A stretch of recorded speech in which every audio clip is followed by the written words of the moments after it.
listeners, welcome to the channel Beautiful Awakening. This is the first episode for highly sensitive people. So in today's episode, we're going to talk about processing emotions and about learning how to balance processing emotions and getting into a higher state, a more positive state in life. So if you're new to my channel, this channel is dedicated to your transformation and alignment. I am building my coaching business as a life coach, and so I'm very passionate about communication.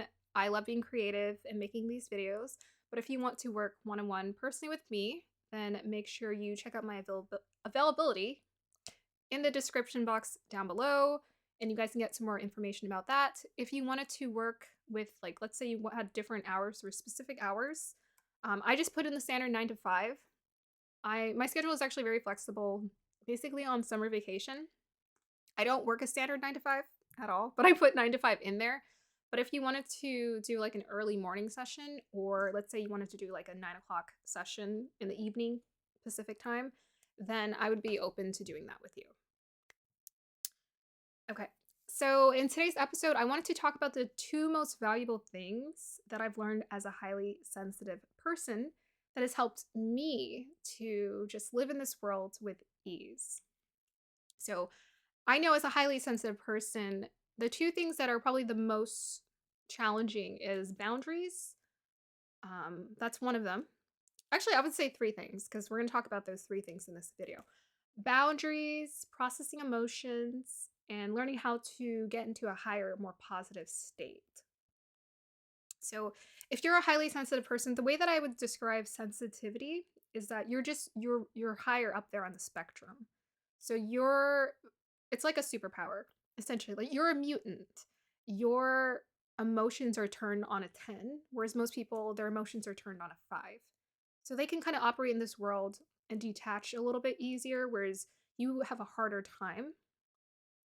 And I've learned to cultivate certain tools for myself that have helped me to balance out my emotions better. So let's kind of talk about the first thing. The first thing is boundaries. As highly sensitive people, what I learned, for the most part, we can't really be around a lot of people all the time. Specifically, coworkers, people whose energies you're frequently around.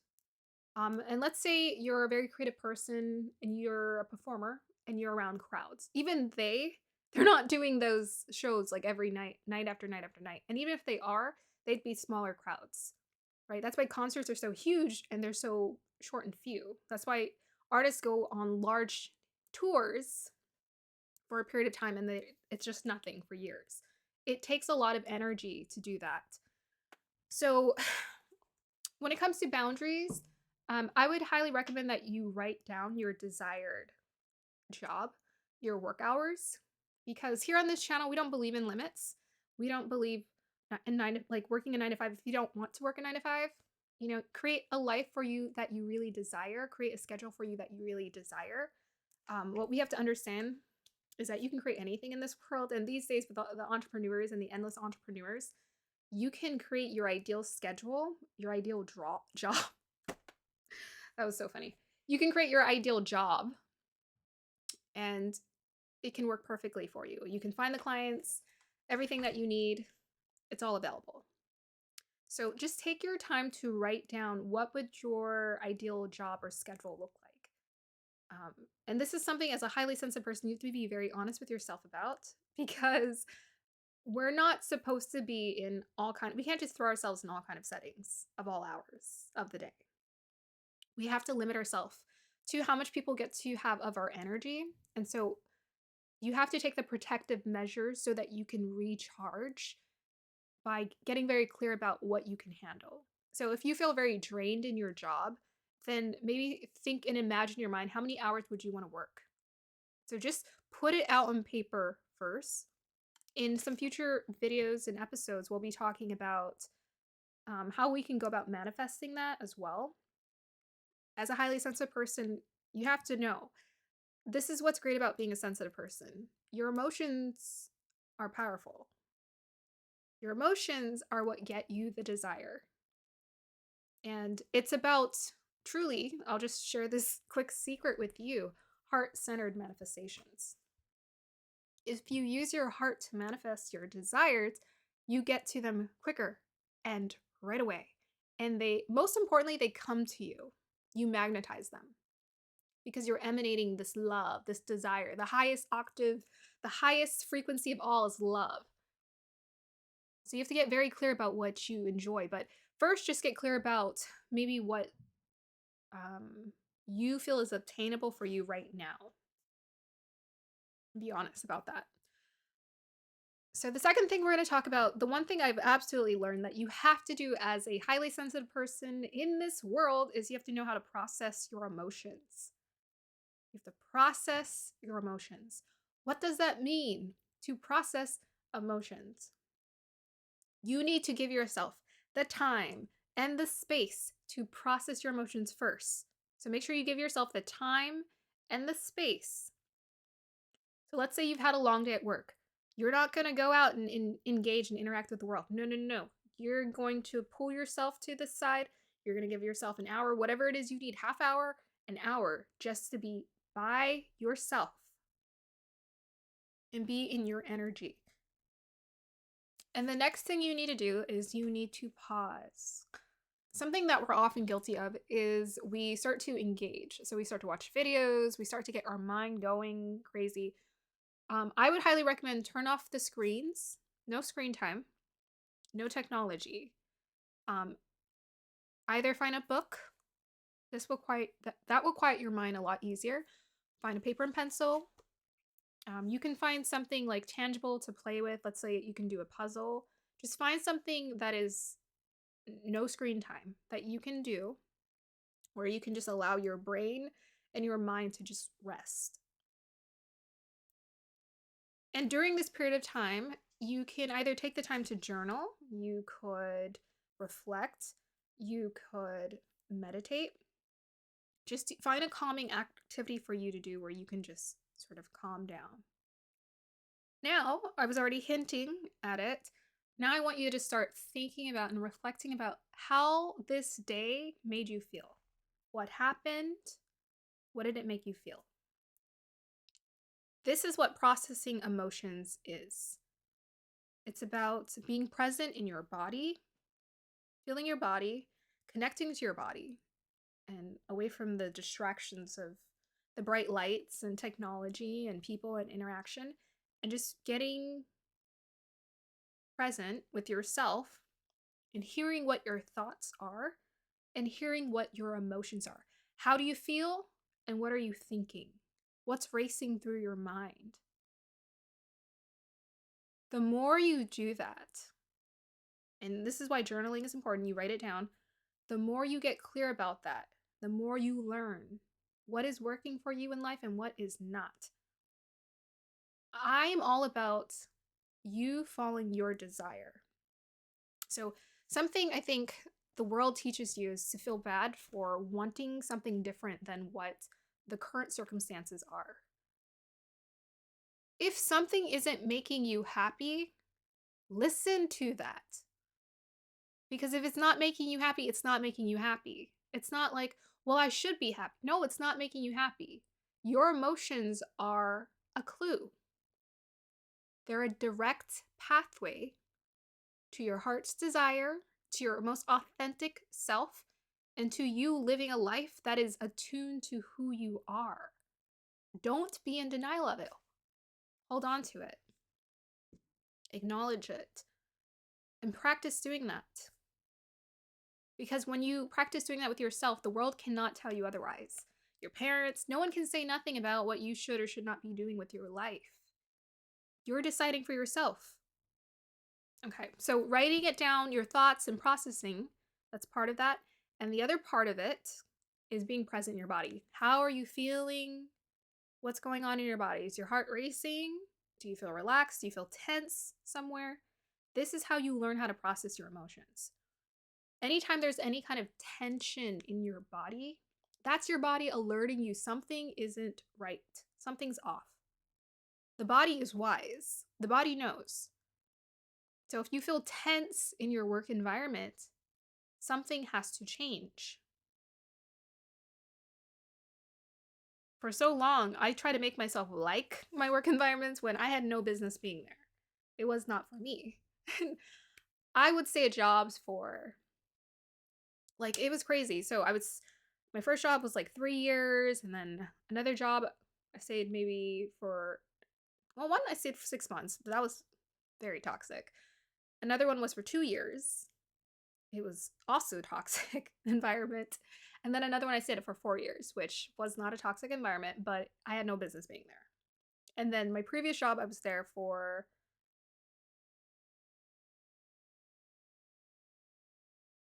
about 10 months because I started there. Yeah, it's about 10 months. And then I left because I realized I don't have to do this to myself. There's a pattern. Anytime I feel like any kind of tension in my body, I don't need to be here. But what I will do is I will always make sure I let my employers know, hey, I'm leaving. Because I feel for people. Sometimes they really do need people there. But I'm not going to do that thing where I stay somewhere because they want me to. But I don't want to stay there. And right away.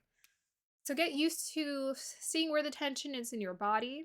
And you can also journal about it as well and acknowledge this makes me feel tense. I feel tension here. I feel tension here. I feel tension here. Those are direct clues. The way that you fully process your emotions is you just get present with your body and you see where am I feeling the tension in my body, and you feel it. Like, okay, I feel it in my chest, and just focus on that area where you're feeling tension and just keep your attention there until it dissipates. So everything that tenses in the body, eventually it relieves itself because nothing can stay tense. And if you're not thinking about what's making it tense and you're just focusing, the thing is, you can't really, this is why meditation is amazing, because you can't really think about something and feel it at the same time. It's like when you put your energy here, it's here. When you put your energy just in your body, it's here. And then the thoughts go away because the thoughts are adding to the equation, right? Sometimes the thoughts are just adding more and more to the equation. But that's why I love journaling, because when I write down, this made me upset, I'm just like, what a relief to know that I can just let it out. I don't have to hold it in and be like, I'm not allowed to be upset. Of course you're allowed to be upset. That's like the one healthy thing for you to do is like process your emotions. You're allowed to be upset. You're allowed to be sad. You're allowed to grieve. You're allowed to hate your job. You're allowed to be angry. You're allowed to be sad. You're allowed to be miserable. Like, this is like the beautiful fluctuation of human emotions, and they all let you know what you need. So just acknowledge it, accept it, send love to it. Send love to your body, send that focus to your body, and watch the tension dissipate. And then bam, you've processed your emotions. And just because it comes up again doesn't mean like, oh my gosh, I have to process it all over again. You have to keep doing it. It's like, it's a daily ritual. Processing emotions, we're emotional creatures. You have to process your emotions on a daily basis. So get used to processing your emotions. But the beautiful thing about that is the more you make it a habit, the easier it gets, the more it flows. And because it flows, guess what? All of that, the good emotions that we're about to start talking about, gets to start coming in. Because you're allowing everything to flow. The sadness, the grief, the anger, the joy, the abundance, the what other, the gratitude, the I don't know why I don't really have that many words for happy emotions, but all of those good emotions, the pleasure, yeah, those emotions get to flow too. Everything gets to flow. That's the point. It all gets to flow. And because everything gets to flow, you're just here and you're living in your body and you're experiencing life, and it's all good. All right, so part 3. So we talked about boundaries. We talked about processing emotions. Now let's go ahead and talk about the other side of it. You have to practice positive mindset. You have to. You have to. You have to practice the positive mindset no matter what. You just have to. Oh, I don't want to be false positivity, positive toxicity. No, you have to practice positivity because it's like medicine. So, like sadness, you can allow it to flow, but happiness and joy, it heals you. It heals you. I'm not saying like put all of this energy into pretending to be happy. I'm just saying practice it. Do things you like that bring you joy.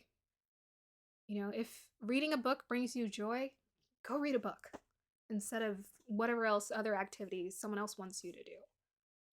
If drawing and painting for no good reason makes you happy, go draw and paint for no good reason because it makes you happy.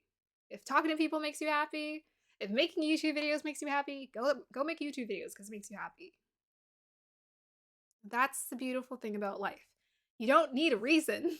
You just need to do it. You just need to do it.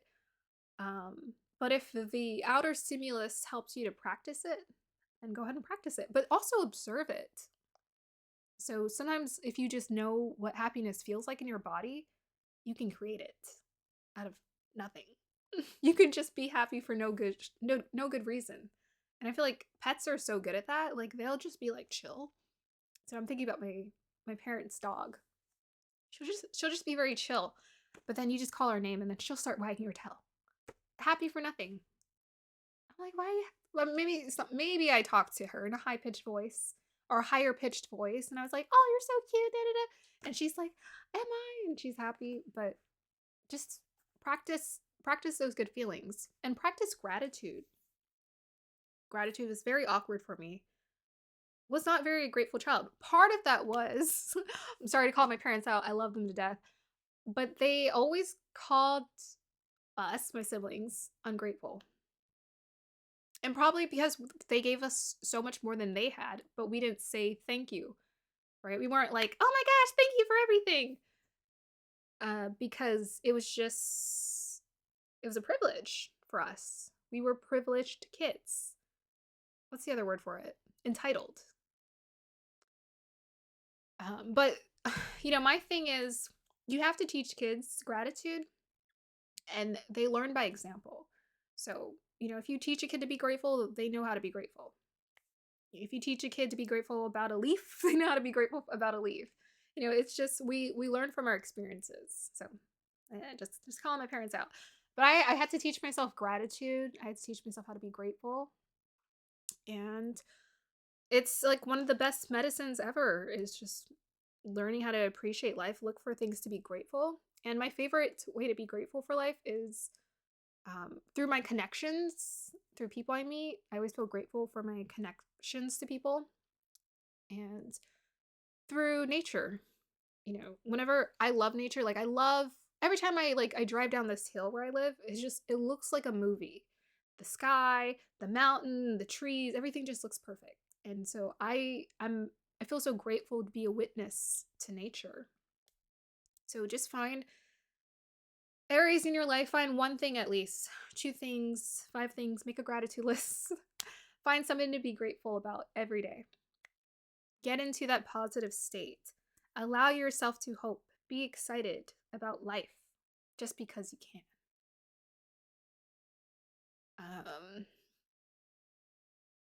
Come up with stories in your head that feel fun, that are exciting to you. Make up reasons to be happy. It's like literally you can be like, I'm so happy for this post-it note over here. And it's just because I said it, now I believe it. It's a weird how it works. Okay, so that's gonna be the end of this lesson for today. I hope you guys enjoyed that. Those are, to me, the areas of life as a highly sensitive person that I've had to learn. Those are like the most important tools. Learning how to reinforce boundaries through acknowledging what drains your energy. So what I learned about myself is that I just absorb. Sometimes I feel like I have a wall up, but I'm like, I just pick up energies. I think we all do to some extent. And I think as a very sensitive person, we pick up energies more than we realize. So it's more important for us to surround ourselves with people we like and we enjoy because we're picking up their energy too. So I'm like, you don't want to wall yourself off to no relationships and no connections.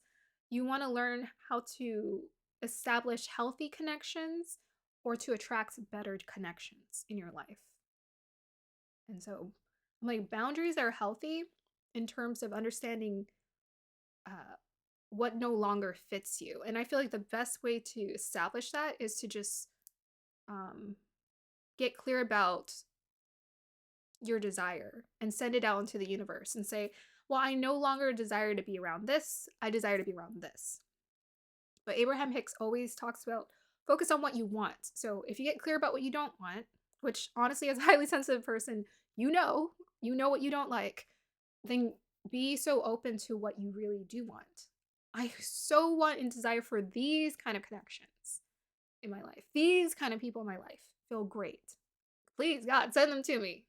I need more of that. If you open yourself to that desire, then you're going to be excited to be around people. So it's not about like eliminating people, it's about filtering out. And when you become clear about your desire and you emanate that desire, you put it out into the universe unapologetically, now those people can just pull towards you and around your energy. Okay.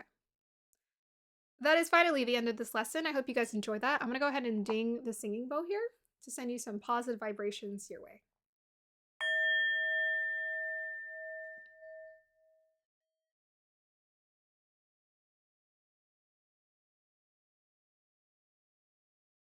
Okay, I'm going to do that one more time because I'm pretty sure I made like a weird throat noise. So, one more time.